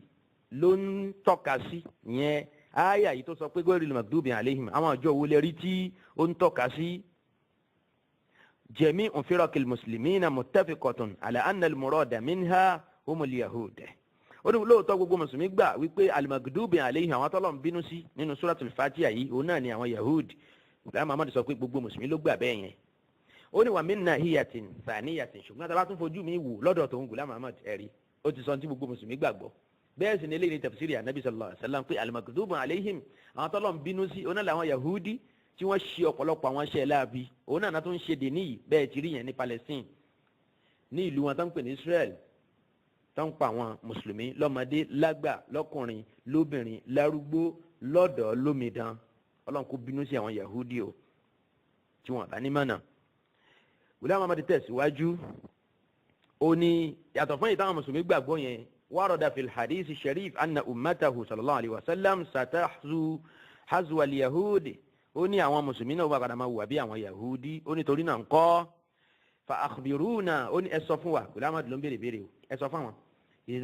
ó ní fa akhbiruna idhan, ẹ sọ fún wa ń gbà yẹn law lam ya'ti al-masihu fa kayfa yusbihuna yahudan. tí òun Ghulam Ahmad bá wá gẹ́gẹ́ bí al-masihu anabi Isa ọmọ Maryam tá anabi sọ fún wa pé ń bọ̀ nígbẹ̀yìn ayé, tóun ò bá wá báwo làwọn mùsùlùmí yóò ṣe di Yahudi. n tó ń sọ fún wa nísìnyí pé nínú suratul Fatiha yẹn al-maghdubi alayhim òun náà ni gbogbo mùsùlùmí ló ti di ẹni tí Ọlọ́run bá bínú sí. Ghulam Ahmad ló ń ṣe tafsiri burúkú yìí o, ẹ̀yàn mayami nẹ́sìn Islam. ẹ wá ní ká fojú rẹ wo ìjọ Ahmadiyya. Yorùbá ní afẹ́ níyàwó fojú rẹ wo ni, bẹ́ẹ̀ sì ni Yorùbá ní akiri tilé ẹjọ́ dé ká tún wá ṣọ̀rẹ́. gbọ́rọ̀ ò bá tán nínú ẹni èèyàn ní ṣọ̀rẹ́. abẹ́ wo aburú tí ìjọ Ahmadiyya ń rò gbogbo mùsùlùmí láìṣẹ́ nìkan kù. ó nígbà tí Ghulam Ahmad ti lè dìde tóun ti lè wáyé gẹ́gẹ́ bí Isa ọmọ Maryam tá ànábì ló ń bọ̀, ẹ̀rí yálà ìyá rẹ̀ ṣe Isa ọmọ ìyá tó bí Ghulam Ahmad kì í ṣe Maryam o. Gerard bíbí òun náà lórúkọ ìyá títí ẹ̀ kì í ṣe Maryam. Isa ọmọ Maryam lànàbì sọ fún wa pé ń bọ̀ wáyé ń gbẹ̀yìn ayé. Ghulam Ahmad wá kílèmù wípé òun ni Isa ọmọ Maryam náà. níbo ni Isa ó sọ̀kalẹ̀ sí ní Damascus. Ghulam Ahmad sọ pé ìlú òun tí ṣe Kọdíàn òun lànàbí pè ní Damascus mẹ́. ẹ̀rí bó ṣe change gbogbo nǹkan, gbogbo ń tànàbí sọ nípa Isa ọmọ Maryam gbogbo ẹ̀ ló change. tàbá débẹ̀ a máa sọ̀rọ̀ lórí ẹlẹ́kùnrẹ́rẹ́. ìjọ Ahmadiyya ńgbà tán lè pe gbogbo mùsùlùmí gbogbo àlùmọ́ ànábì sallallahu alayhi wa sallam ní al-maghdubi alayhim, ẹni tí Ọlọ́run ti bínú sí, àwọn tí Ọlọ́run ti gbé jìnnà sí ìkẹ́ jàmá mùsùlùmí. bó lẹ ṣe rò pé màá wá sọ̀rọ̀ èyí tán pè ní Sa'īd tì mẹ́yìn yẹn dáadáa màá wá ní kẹ́ máa gbọ́ wá sí ẹ̀ ànábì tó tẹ̀lé ìyẹn Ghulam Ahmad Ghulam Shaitan òun ló sọrú ọ̀rọ̀ yìí àwọn ló ń gégùn fún gbogbo àlùmọ́ ànábì sallallahu alaihi wasallam gbogbo ìgbà tí wọ́n bá ń kírun tó máa ń ka suratul Fatiha ń bẹ̀ yìí bó o láṣẹ fojú rẹ wo ìjọ Ahmadiyya ẹ̀yàn mayami ní ẹ̀sìn Islam bó o lè ṣe rò pé àṣẹ fojú rẹ wò wọ́n nígbà tó bá já sí pé ẹni ìbínú Ọlọ́run oní àlàjẹ́ lọ́dọ̀ wọn Yorùbá ní àìtètè mọ́lẹ̀ tó lè fẹ́ máa mólóko àwa gan ń ṣẹ́nu kù àfẹnusọ gbogbo ọ̀rọ̀ ń pa wọn pé ẹni ìbínú Ọlọ́run ni wọn a máa ṣépè bọ̀gbàbọ̀gbà fún wọn ẹ dákun èpè wọlé àròpọ̀ tó kí èèyàn nígbàgbọ́ wípé gbogbo ẹni tó bá ń ka suratul Fatiha ló ń ṣépèlé àwọn mùsùlùmí èpè tó wọnú Kùránì ṣe àpé yẹn lágbára púpọ̀ torí náà ńkọ́ tíjọ Ahmadiyya ò bá ní tún èrò wọn pa kí wọ́n di mùsùlùmí min jadid àwọn tá a jẹ́ mùsùlùmí ẹ má jẹ́ kí a fojú rẹ wò wọ́n ká má ní husnu zanni pẹ̀lú wọn ká má ní èrò rẹ pẹ̀lú wọn kọjá kí wọ́n di mùsùlùmí tá máa kọ̀ tán láwọn ò ní gbà wọn ní di mùsùlùmí faq'udu lahum kulla marsadin gbogbo ìkápátá bá ní òun náà ní ká sà láti fi rí wípé tí wọn ò ṣẹ láwùjọ wa títọ́ lọ́wọ́n ọba àlékiọlá òun ló ṣẹ jama mùsùlùmí ọ̀rọ̀ tí mo kà tán yìí ó ń bẹ nínú tírà Ghulam Ahmad àwọn ọ̀rọ̀ ẹ̀ tí wọ́n kó jọ tíjọ Ahmadiyya pè ní al-malfuzat tábà lọ wo àwọn malfuzat àwọn ọ̀rọ̀ Ghulam Ahmad èyí tí wọ́n date pẹ̀lú 18th of December 1902 bákan náà tó sì ń bẹ nínú newspaper al-Badru jaridatul Badru tí í ṣe jarida newspaper ìjọ Ahmadiyya èyí tó jáde nínú ní on the 26th December of 1902 ibẹ̀ ni a ó ti bá ọ̀rọ̀ náà àwa tí yẹn bá dẹ̀ jìnnà sí ẹ jẹ́ ká kà nínú ìwé nínú àpilẹ̀kọ kan péèjì kan péré báyìí náà ni ẹ ó rí nínú àwọn ọ̀rọ̀ tí hani Tohir àfáàgbà àjọ Ahmadiyya ẹni tó jẹ́ ká mọ̀ púpọ̀ nípa àjọ Ahmadiyya àfáàgbà láàrin wọn tó tún jọ ọmọ Lárúbáwá ọmọ Jordan ní hani Tohir ọmọ Lárúbáwá ni tí ó kẹ́kọ̀ọ́ èdè Lárúbáwá níyànjú dáadáa ẹni bá sì gbìyànjú tẹ́ bá tọra type orúkọ ẹ̀ sí YouTube yóò gbé àwọn fídíò ẹ̀ wá fún yín ẹ download ẹ̀ ẹ̀yin tẹ́ bá wà nítòsí ọ̀dọ̀ mi tẹ́ ẹ fẹ́ ṣe wàhálà ṣe máa download ẹ̀ mo ti bá yín ṣe gbogbo iṣẹ́ yẹn kọ́lọ̀ kí ó jẹ́ kí gbogbo akájọ wúlò fún ẹ̀sìn Islam ó kọ ọ̀rọ̀ kan hani Tohir kọ átíkù kan péjì kan báyìí náà ni ó pè ní al-Qur'an kulluhu mali'un bi dhikril Mirza ó ní al-Qur'an kún kẹ́kẹ́ fún àwọn orúkọ Ghulam Ahmad tí ṣe ànábì tí ìjọ Ahmadiyya ń tẹ̀lé kọ́lọ̀ kó ṣe wá kúrò níbi àbúrú ẹ̀ eléyìí ló bọ́ mi bọ́ sínú èmi nínú àwọn irọ́ èyí tó tẹnu ànábì ìjọ Ahmadiyya ànábì tí wọ́n tẹ̀lé lẹ́yìn ànábì sallallahu alayhi wa sallam tó sọ wọ́n di kèfèrí ìyẹn Ghulam Ahmad nínú àwọn irọ́ ẹ̀ náà òun náà ni wípé ó ní tó bá dìgbẹ̀yìn ayé pa ànábì ti sọ sílẹ̀ wípé gbogbo àwọn mùsùlùmí wọ́n máa hùwà tí ó dàbí ti Yahudi wọ́n ó di Yahudi ìdí nìyẹn tán fi lẹ́tọ̀ọ́ sí kí á tú káwọn ó tú ghayril maghdubi alayhim ní wípé pẹ̀lú èrò wípé ìtumọ̀ ẹ̀ náà ni wípé àwọn mùsùlùmí ni al-maghdubi alayhim àwọn tí Ọlọ́run ti bínú sí kọ́lọ́n kó má bínú sí wa. ìjọ Ahmadiyya sọ wípé kí n tún ka ọ̀rọ̀ yẹn lẹ́kùnrẹ́rẹ́ fún wa yẹn ni pé wọ́n nígbàgbọ́ wípé ẹni ìbínú Ọlọ́run ni gbogbo àwọn mùsùlùmí. Ghulam Ahmad sọ wípé ó ní warada fil athari sabiqati wal ahadisi nabawiyyati an mahdi akhir zaman ó ló ti wà nínú àwọn àsọtẹ́lẹ̀ ànábì sallallahu alayhi wa sallam àti nínú àwọn ọ̀rọ̀ àwọn ẹni ìṣíwájú wípé ẹni tí ó máa jẹ́ mahdi ìyẹn òun Ghulam Ahmad nígbẹ̀yìn ayé annahu sayu'addu fi awail al-hal mulhidan wa kafira wípé àwọn mùsùlùmí ó pè ní kèfèrí níbẹ̀rẹ̀ wọn ó pè ní kèfèrí wọn ó sọ pé ó ti múdi sí ẹ̀sìn Ọlọ́run wa anna an-nasa sayugdibunahu ashadda al-bughdi wa anna an-nasa sayubghidunahu ashadda al-bughdi àwọn yóò sì kórìíra ẹ̀ gan wa yadhkurunahu bi-dhammi tí wọ́n bá sì dárúkọ rẹ̀ wọ́n máa bú ó ní níbẹ̀rẹ̀ nìyẹn ìyẹn ni pé níbẹ̀rẹ̀ pẹ̀pẹ̀ nígbà tó bá ṣẹ̀ṣẹ̀ dìde wọ́n ó kórìíra ẹ̀ wọ́n máa bú ẹ dákun ṣé àwa bú mọ́ nísìn sẹ́yìn mẹ́ni tí wọ́n ń bú láyé yìí tó Ghulam Ahmad lẹ́yìn Ṣaitan èmi rò pé ẹnìkan tó wà tí ayé ń bú tó jásí pé tí wọ́n bá sọ̀rọ̀ débi ọ̀rọ̀ ẹ̀ báyìí èpè ni wọ́n máa fún wọn á sọ̀rọ̀ ẹ̀ ní sọ ẹni tí Ọlọ́run bínú sí wa yazkurunahu bi-dhammi tèébútèébú òun náà làwọn èèyàn fi rántí ẹ̀ torí pé àwùjọ wa ń bí ẹ má fi ojú àwùjọ lẹ Yorùbá ń bí torí pé àwọn ò lákòólé kan rẹ̀ sìn wa dáadáa ọ̀pọ̀ òsì kẹ́kọ̀ọ́ nípa ẹ̀sìn Islam kò jẹ́ kí wọ́n mọ̀ nípa ẹni tí wọ́n ń pè ní Ghulam Ahmad yìí àti nípa àjọ Ahmadiyya ṣùgbọ́n bàbá délé ẹ̀rọ bí wọ́n bá dárúkọ Ghulam Ahmad wọn á ní la'natullahi alayhi kí bínú Ọlọ́run kò máa bá bí Qaruna ṣe lẹ́tọ̀ọ́ sí èpè wàláhì aburú tí Qaruna fi ṣe aburú wo ni Kọ́rúnà fi ṣe àlùmọ́ anabi sallallahu alayhi wa sallam àfẹ́ rí anabi àsìkò ẹ̀ ti ṣe Musa alayhi salatu wa sallam náà ló ṣe aburú wo ni Namrusu fi ṣe àlùmọ́ anabi sallallahu alayhi wa sallam aburú wo ni Fìràwọ́nà ló fi ṣe àlùmọ́ anabi àárí ṣùgbọ́n aburú tí Ghulam Ahmad anabi ilẹ̀ India anabi òpùrọ̀ yìí ọmọ Yéṣu aburú tó fi ṣe àlùmọ́ anabi sallallahu alayhi wa sallam mo lérò pé nísìnyí kò ní jájòjì sí gbogbo ẹ̀yin tẹ́ bá ti gbọ́ àwọn ọ̀rọ̀ tí mo ti ń sọ bọ̀ yìí lẹ́kùnrẹ́rẹ́ ẹ ti mọ̀ pé ọkùnrin yìí fi aburú ṣe àlùmọ́ anabi sallallahu alayhi wa sallam lóòótọ́ sotori náà nǹkan ìdí nìyẹn tó fi já sí wípé wọn à ní dákọ̀ ẹ̀ńbì kan àfi kí wọ́n fi èébú àbí èpè kí wọ́n fi tẹ̀lé torí pé ó lẹ́tọ̀ọ́ ju èpè lọ Ọlọ́run ní ká bẹ̀ kó bá wa san Ghulam Ahmad ní ẹ̀san èyí tó bá ohun tó fi ṣe àlùmọ́ yìí kó bá wa fi irú ẹ̀san náà kó bá wa fi san. ó ní wa yusammunahu dajjal ó ní anabi ti sọ tẹ́lẹ̀ pé wọ́n máa pè ń Ghulam Ahmad ní dajjal wa mulhidan wa kadhab wọ́n pè ń lópùrọ́ wa kullu ahulahi yakununa mashayikh gbogbo àwọn tí yóò máa pe òun Ghulam Ahmad ní òpùrọ́ àfa ni wọ́n jẹ ẹ̀rí sáfà nìkan ló ń pè lópùrọ́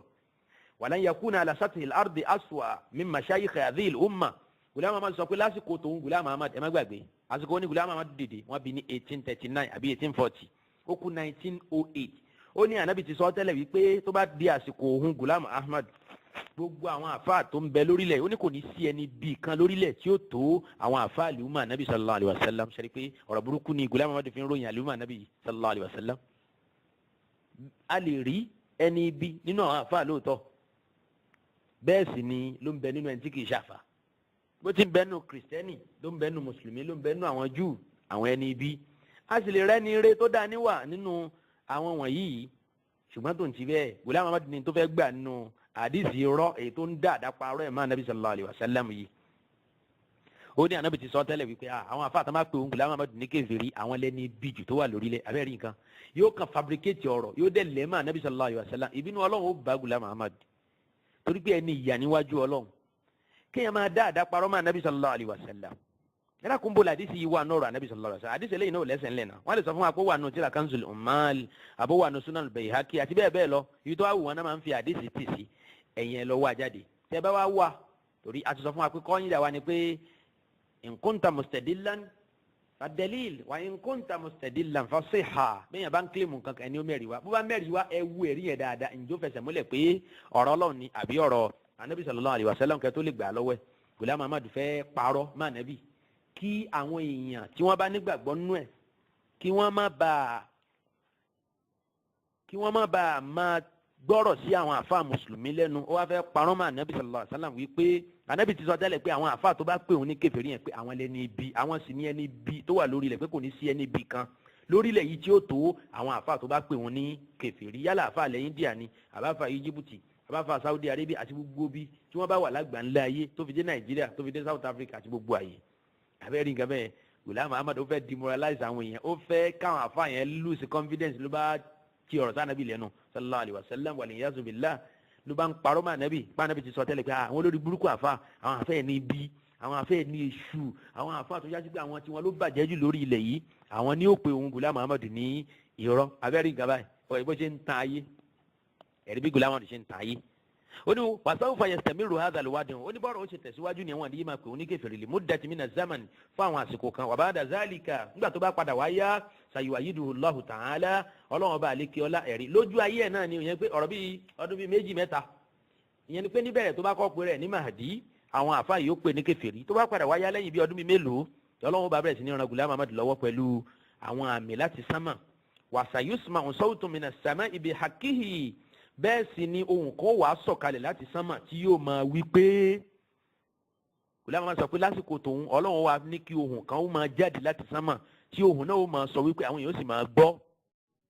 yóò máa wá sọ̀rọ̀ nípa ohun Ghulam Ahmad tí í ṣe Mahdi wípé hadha khalifatullahi al-Mahdi eléyìí ni àrólé ọlọ́run ọba tí í ṣe al-Mahdi torí náà ń kó ẹ̀yin èèyàn ẹ tẹ̀lé bóyá ọlọ́run ló ń sọ̀rọ̀ láti sánmà wal iyazu billah Ghulam Ahmad sọ pé ohun kan ó máa sọ̀rọ̀ láti sánmà lẹ́yìn ìgbà tí òun bá kílèmù pé òun ni Mahdi tán ìyẹn lójú ayé òun àwọn èèyàn máa wá ohun yẹn ó máa sọ fáwọn èèyàn wípé ẹ̀yin èèyàn Mahdi lélẹ́yìí o tí í ṣe khalifa ọlọ́run torí náà ń kọ́ ẹ lọ ṣe bẹ́yàn fún kẹ́ ẹ tẹ̀lé kẹ́ ẹ lè wà àlìjánnà. ṣé ẹ ti rí bí irọ́ Ghulam Ahmad ṣe tó báyìí ni mo sọ pé díẹ̀ nínú àwọn irọ́ òun la fẹ́ fàyọ nínú àwọn kíṣẹ́ẹ̀tì tí ẹ̀ ń gbọ́ yìí mi ì mọ̀ bí ó ṣe tó ó ṣe ṣe kó dé 10 àbí kẹ̀kí ó má tó bẹ́ẹ̀ tàbá gbìyànjú láti rí i pé àrọ̀ra summarize ẹ̀ so a ní fẹ́ kó gùn kó pọ̀ jù díẹ̀ náà la fẹ́ mú jáde nínú àwọn ọ̀rọ̀ ẹ̀ wàyí ńlá tàbá ní ká tẹ̀síwájú pẹ̀lú àwọn ọ̀rọ̀ Ghulam Ahmad torí pé n tó kọ́ lẹ̀ ó pọ̀ díẹ̀ bó ti wá pọ̀ tóun náà ló dáràn sí rẹ̀ lọ́rùn tó nínú àwọn tírà náà ṣùgbọ́n a fẹ́ kí a bá a lọ ní wo ná ẹ̀yẹ já wòye sí ọ̀rọ̀ tí ó sọ yìí ẹ jẹ́ ká wòye sí ọ̀rọ̀ tí Ghulam Ahmad sọ yìí kí ló sọ nínú ọ̀rọ̀ yìí àdìsí tó mú wáyé tó là Nábì ló sọ yìí ó ní Màdí nígbẹ̀yìn ayé àwọn èèyàn ó kọ́kọ́ pè ní kèfèrí wọ́n pè ní mọ́lẹ́hídù wọ́n pè ní káfíìr ó ní àwọn èèyàn ó sì bí i nínú wọ́n máa bínú sí àwọn èèyàn ó máa bínú sí Al-Mahdi wọ́n sì máa bú wọ́n máa pè ní Dajjal wọ́n máa pè lópùrọ́ ó ní nǹkan yóò wá tẹ̀síwájú bẹ́ẹ̀ àwọn èèyàn ó máa ṣe bẹ́ẹ̀ títí tí Ọlọ́run ọba lè gbọ́ láyò fi ran ohun Ghulam Ahmad lọ́wọ́ pẹ̀lú àwọn àmì láti sánmà pẹ̀lú wípé àwọn èèyàn ó gbọ́ ohun kan tí yóò máa sọ ní sánmà wípé àròlé Ọlọ́run lélẹ́yìí o àmọ́ bí tọ́lọ́run travel lọ ó ní hadha khalifatullahi al-Mahdi àròlé Ọlọ́run lélẹ́yìí tí í ṣe al-Mahdi. ìbéèrè nísìnyí náà ni pé ẹ jẹ́ ká bèèrè lọ́wọ́ ọjọ́ Ahmadiyya níbo ni àdìsí tó wí yìí wà torí pé ó sọ̀rọ̀ inú tirẹ̀ tó pè ní as-Sirajul Munir as-Sirajul Munir níbo ni àdìsí tó kà fún wa yìí wà pé Ànábì ti sọ àwọn ọ̀rọ̀ wọ̀nyí lẹ́kùnrẹ́rẹ́ ẹni kíjọ Ahmadiyya kí wọ́n yọjú àdìsí náà kí wọ́n yọjú ẹ̀ fún wa kí wọ́n mú síta torí pé àdìsí náà ìdí tá a fi nílò ẹ̀ ni pé ó kó níranran àwọn irọ́ ó kó sínú léyìí tí Ghulam Ahmad dáadáa pa rẹ̀ máa Nábì wa sallallahu alayhi wa sallam ẹni téèyàn kì í parọ́ mọ́ àfẹni tí ó bá fẹ́ ṣe rẹ̀ lófò tó fẹ́ dẹni iná níjọ́ àlìkìyàmà ṣùgbọ́n ìyàmá yàmí nẹ́ẹ̀sì Islam ọ̀rọ̀ kan mà tún ṣe pàtàkì púpọ̀ ó ní pé Ghulam Ahmad tẹ̀síwájú lẹ́yìn ìgbà tó sọ ọ̀rọ̀ tí ó sọ yìí tán yìí tá a kà lẹ́ẹ̀kan yẹn tán tó kún fún ọ̀pọ̀lọpọ̀ àwọn aburú yẹn ó wá tẹ̀síwájú nínú tírà as-Sirajul Munir kí ló wí ẹ̀jẹ̀ agbọ̀n tó sọ kẹ́ẹ̀ lè mọ̀ pé Ghulam Ahmad kì í ṣe nǹkan kan bí ó ṣe ọmọ Yéṣu kì í ṣe nǹkan kan bí ṣe òpùrọ́ kì í ṣe nǹkan kan bí ṣe ọ̀tá gbogbo ànábì Ọlọ́run ọ̀tá wa mùsùlùmí kí ló sọ ń bẹ̀ ó ní ó fẹ́ fúnlẹ̀ ṣàlàyé ọ̀rọ̀ tí ó sọ síwájú lẹ́ẹ̀kan ó ní innal murada أن الآيات ذات الهيبة ستظهر وترتجف من الأفئدة والأكباد ó ní ìtumọ̀ pé àwọn àmì ó fojú hàn tí Ọlọ́run fi sọ́pọ́tì òun láti sánmà òun ni wípé àwọn àmì ńláńlá èyí tí ó máa jẹ́ kí ọkàn máa gbọ̀n pépépé tí ẹ̀dọ̀ gan tí yóò máa mì fùkùkùkù nù ọmọ ẹ̀dá ènìyàn báyìí ó ní yóò ṣẹlẹ̀ lásìkò Ghulam Ahmad wa inda'idhin nígbà tó bá ṣẹlẹ̀ yẹn tuwajjahu al-qulubu ilayhi ní Ọlọ́run ó bá darí ọkàn àwọn èèyàn lọ́sọ́dọ̀ Ghulam Ahmad gbogbo èèyàn ó bá máa darí lọ́sọ́dọ̀ ẹ̀ àwọn tó ti ń pè rán tẹ́lẹ̀ wọ́n bá máa pè á ní olódodo wa yuladu hubbuhu fil qulub ni wọ́n bá bí ìfẹ́ Ghulam Ahmad sọ́kàn ogunlọ́gọ̀ àwọn èèyàn wa yunsharu qabuluhu fil ardi òun ni Ọlọ́run ọba àlekíọ́lá ni ó bá tẹ́ gbígbà láàyè fún Ghulam Ahmad òun Ghulam Ahmad ní orí ilẹ̀ fala yakunu arba'atu ashkhasin jalisina fi makanin duna an yadhkuruhu bil hubbi was sana'i alayhi ó ní débi pé àwọn èèyàn wà á fẹ́ràn Ghulam Ahmad débi pé ńgbà tán ti kórìíra ẹ̀ tẹ́lẹ̀ wọ́n wà á nífẹ̀ẹ́ débi pé kódà tí èèyàn mẹ́rin bá jókòó sáàyè kan ó ní èèyàn bí ó ju èèyàn mẹ́rin péré lọ tí wọ́n bá jókòó sáàyè kan wọn ní ṣaláì mẹ́nu kan rẹ̀ tí wọ́n sì rántí rẹ̀ pẹ̀lú nífẹ̀ẹ́ wọ́n sì máa yìn pé ẹni renu Ghulam Ahmad lójú ayé rẹ̀ àti ní ẹ̀yìn rẹ̀ mo lérò pé nísìnyẹn ọmọ ìyá mi nínú ẹ̀sìn Islam يتضح الآن للناس كافة أنه كثيرا ما تجد 4 أشخاص جالسين في مكان على الفيس Ustaadh Hani Tahir tó jẹ́ ìkan náà àwọn àfáà àgbàjọ Ahmadiyya ṣùgbọ́n tó padà ṣe kèfèrí pẹ̀lú Ghulam Ahmad tó sì di mùsùlùmí tó gbà fún Ànábì sallallahu alayhi wa sallam tó padà sínú ẹ̀sìn Islam tó ti jáde tẹ́lẹ̀ ó ń kọ́mẹ́ǹtì lórí ọ̀rọ̀ yìí ó ní bẹ́ẹ̀ ni lóòótọ́ òótọ́ ni Ghulam Ahmad sọ ó ní èèyàn mẹ́rin ò ní í jókòó àfi kí wọ́n máa rántí òun Ghulam Ahmad kí wọ́n sọ̀rọ̀ wọn ní dáadáa ẹ dákun jẹ́ orí bẹ́ẹ̀ máa yá mi kò síjọ́ tá a pàdé táwọn èèyàn sọ̀rọ̀ nípa àjọ Ahmadiyya àbí nípa Ghulam Ahmad àfi kí wọ́n máa rí wípé ẹni ibi ni ọ̀gbẹ́ni náà kò sí ẹni tí ó gbọ́rọ̀ ń pa ẹ̀ tí ò ní kórìíra ẹ̀ pé ọ̀tá Ọlọ́run lélẹ́yìí kódà ọ̀tá ọmọ ẹ̀dá ènìyàn ni eléyìí ò gbèrò ro àwọn ọmọ ẹ̀dá ènìyàn rárá àti rárá àáfàá yìí sọ pé bẹ́ẹ̀ ni lóòótọ́ torí pé ẹ lè rí èèyàn bíi mẹ́rin kí wọ́n jókòó lórí Facebook kí wọ́n máa sọ̀rọ̀ Ghulam Ahmad àfi kó já sí wípé wọ́n máa sọ̀rọ̀ ẹ̀ léyìí tí ó sì máa bí ìkórìíra pàápàá jùlọ ńgbà tó máa ń sọ̀rọ̀ nípa ìwé pé ẹ̀rẹ́ ní tó pè lánàá bí Ọlọ́run tó fẹ́ fẹ́ ọmọ kékeré kan ọmọbìnrin kékeré kan tó ní Ọlọ́run ti kọ́ pé òun gbúdọ̀ fẹ́ ni tí wọ́n bá sì fi fún un bá máa fi lọ́kọ ọkọ míì tó bá fẹ́ ọkọ náà kú láìpẹ́ obìnrin yóò wá di opó yóò sì padà wá já máa ń lọ́wọ́ àbẹ́rẹ́ nǹkan ṣe rí pé èèyàn mẹ́rin ò lè jókòó lóòótọ́ àfi ká máa yin Ghulam Ahmad ó wá lálàá obìnrin títí ó sọ rẹ̀ di Romeo tó ń lálàá Juliet ó sọ rẹ̀ di Majnun tí ó fi fẹ́ Leila ṣeré tí ìfẹ́ Leila ń pa Ghulam Ahmadu máa jáde kúrò láyé pẹ̀lú ìfẹ́ Muhammad Bijon àyìn arábìnrin náà tó ní dandan ni Ọlọ́run tí lóun ó fẹ́ náà ó sì gbọ́dọ̀ fẹ́ ni lẹ́yìn 20 ọdún tó wàhálà nítorí arábìnrin náà Ghulam Ahmadu kúrò láyé o arábìnrin pẹ̀lú ọkọ rẹ̀ wọ́n tún jọ ń gbáràkà sí ìdá lọ wọ́n ń ṣayé lọ́n títí wọn o àdúpẹ́ fọlọ́run tó ṣe bẹ́ẹ̀. lẹ́ni nísìnyí nínú tí mo fẹ́ ká fura sí ni pé ọ̀pọ̀ ọ̀rọ̀ tí Ghulam Ahmadu bá ń sọ wípé Ọlọ́run ti ṣàdéhùn pé wọ́n ṣe báyìí fún un tẹ́ bá kíyèsí dáadáa ẹ rí wípé àwọn àsọtẹ́lẹ̀ rẹ̀ kì í rí bẹ́ẹ̀ kódà ìdàkejì tó sọ pé yóò ṣẹlẹ̀ òun náà ní ṣẹlẹ̀ ó léèyàn mẹ́rin ò lè jókòó síbi kan àfi kí wọ́n máa rántí òun pẹ̀lú dáadáa wọ́n sì máa ṣe ẹ̀yìn fún òun ǹjẹ́ bẹ́ẹ̀ ló ṣe rí ẹ̀yàn ọmọ ìyá mi kò nídìí ká wulẹ̀ dààmú ara wa láti máa fèsì ẹni tó bá ka díẹ̀ nù gbèsè ayé Ghulam Ahmad tó sì gbìyànjú láti máa ń táwọn àfẹ́sìn sọ ń pa ẹ̀ lágbàńlá ayé òun tó ń yẹn ó mọ̀ wípé ìdàkejì ọ̀rọ̀ yìí òun gan ni tó ṣẹlẹ̀ òun tó dá wa lójú ni wípé ìkórìíra Ghulam Ahmad àti ìkórìíra àwọn ọmọlẹ́yìn ẹ̀ àti ìkórìíra àwọn ìwà burúkú èyí tá a mọ̀ mọ́ gẹ́gẹ́ mo ṣe ṣàwọn àlàyé oríṣiríṣi nínú àwọn késẹ̀tì tó ti ṣíwájú nínú ẹ̀ ni Ahmadiyya sọ wípé kèfèrí ní gbogbo mùsùlùmí 1 to 6 nínú ẹ̀ ni Ghulam Ahmad's shamelessness 1 to 3 nínú àwọn ọ̀rọ̀ náà tí mo ti sọ síwájú òun náà ni Ahmadiyya hatred for all love for none ìyẹn náà 1 to 3 bákan náà nínú ẹ̀ náà ni anabi elépè Ghulam Ahmad ìyẹn 1 to 7 nínú ẹ̀ náà ni why Ahmadiyya ìyẹn ò tí ì dópin díẹ̀ a tún padà máa tẹ̀síwájú níbi tá a bá dé tó dé nǹkan bíi 1 to 8 tí mi bá ṣe mistake so ohun tá a rí eléyìí fi hàn wá wípé gbogbo àwọn nǹkan wọ̀nyí ó ń túmọ̀ sí wípé ṣé ní ìkórìíra àwọn ìwà burúkú tó wà lọ́dọ̀ Ghulam Ahmad òun gan lárípò wá gbalẹ̀ ayé kan kò sí ẹni tí ó gbọ́rọ̀ nípa ẹ̀ tí ò ní kórìíra ẹ̀ àfẹnitán bá kó gbósí lórí bí àwọn tán bí sínú Ahmadi àti bàbá wọn ń jẹ́ Ahmadi tí wọ́n sì gbìyànjú láti kẹ́kọ̀ọ́ nípa kí ni Ghulam Ahmad jẹ́ tí wọ́n àkàntá ìlòmíì kọ nípa ẹ̀ bí ó ṣe wípé ẹnu díẹ̀ tí wọ́n máa ń nù ìwé ẹ̀ òun náà ni wọ́n ń tojú bọ̀ ìwé ẹ̀ tí wọ́n tún mà náà wọn àká pẹ̀lú ọpọlọ wọn àṣìká pẹ̀lú làákàyè torí pé àwọn tó padà kàwé Ghulam Ahmad pẹ̀lú làákàyè tán ṣí ojú wọn méjèèjì tán ṣílẹ̀kùn làákàyè wọn kátẹ́gùn fẹ́ sí díẹ̀ yàtọ̀ fún igbó èyí tí Ahmadiyya ti bá wọn kó sínú ẹ̀ tẹ́lẹ̀ irú wọn la rí pé wọ́n ń jáde kúrò nù ìjọ Ahmadiyya torí náà ńkọ́ mo ń pàrọwà fún ìjọ Ahmadiyya tí wọ́n sì wà láyé lénìí wípé ẹ bẹ̀rù Ọlọ́run ẹ ronúpìwàdà ànábì yín tẹ́lẹ̀ yìí kì í ṣe ẹni rébìlì tàbí pé yóò jẹ́ ànábì Ọlọ́run kì í ṣe ẹni rébìlì tàbí pé yóò jẹ́ òjíṣẹ́ Ọlọ́run tó pe rẹ̀ ẹ padà sí ìlànà tá ànábì sallallahu alaihi wasallam tó fi sílẹ̀ ànábì Muhammad tó tẹ̀lé torí náà kọ́ àní láti wá ẹlòmíì láti lè fi sọ̀pọ́tì ẹ̀ ìmọ̀ náà tó sì fi sílẹ̀ fún wa ó ń bẹ pẹ̀lú wa títí dèní òun náà ni alikitab àti súnà yìí náà tẹ̀lé kẹ́ ẹ lè ṣoríire láyè kẹ́ ẹ sì lè rí àánú Ọlọ́run bá tó bá dijú àlìkìyàmà kẹ́ lè wà nínú àwọn tí yóò tó lẹ́yìn ànábì sallallahu alaihi wasallam wọnú ọgbà àdẹ̀ra tí í ṣe àlìjánná níparí ń bì mo tún bẹ Ọlọ́run bá àlekíọlá kí ó jọ ọjàre kí ó bá wa ṣàánú jọ Ahmadiyya kó bá wa tọ́ wọn sọ́nà kó má jẹ́ kí wọ́n tẹ̀síwájú nú àná èyí tí wọ́n wà èyí tí wọ́n ń ronú ọ̀pọ̀lọpọ̀ aburú ro àwọn tí ò bá nígbàgbọ́ nù ànábì wọn bíi kí sáma jálù wọn lórí bíi kí ilẹ̀ yá mọ́ wọn lẹ́sẹ̀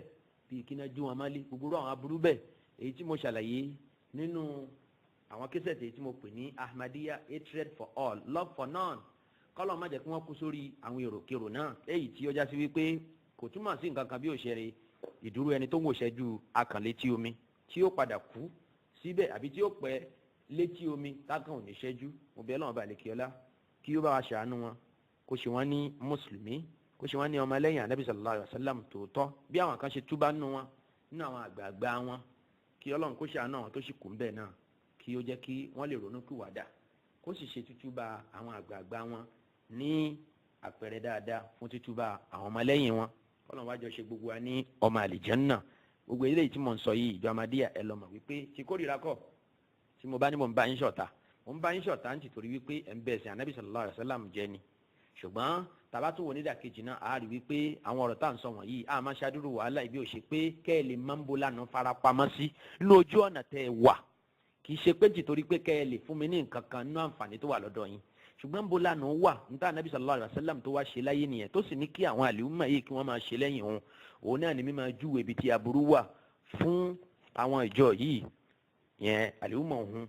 kí àwọn èèyàn má bàa bọ́ sínú àwọn aburú náà bẹ́ẹ̀ sì ni kí wọ́n máa júwe ibi tí dáadáa wà fún àlùmọ̀ òun kí wọ́n lè bá dẹni ìkẹ́ ẹni ìgẹ̀ tó bá dijọ́ ìgbédìde. mo bí Ọlọ́run bá lè kí ọlá kó ṣe gbogbo wa ní ẹni ìmọ̀nà kó jẹ́ kí àjọ pàdé gbọ̀ láti gbẹ̀san dáadáa tá à ń gbélé ayé ṣe yìí nínú ọgbà àlìjánnà. subhanaka allahumma wa bihamdik ashhadu an la ilaha illa anta astaghfiruka wa atubu ilayk. wasalaamu alaykum wa rahmatulahi wa barakatuh.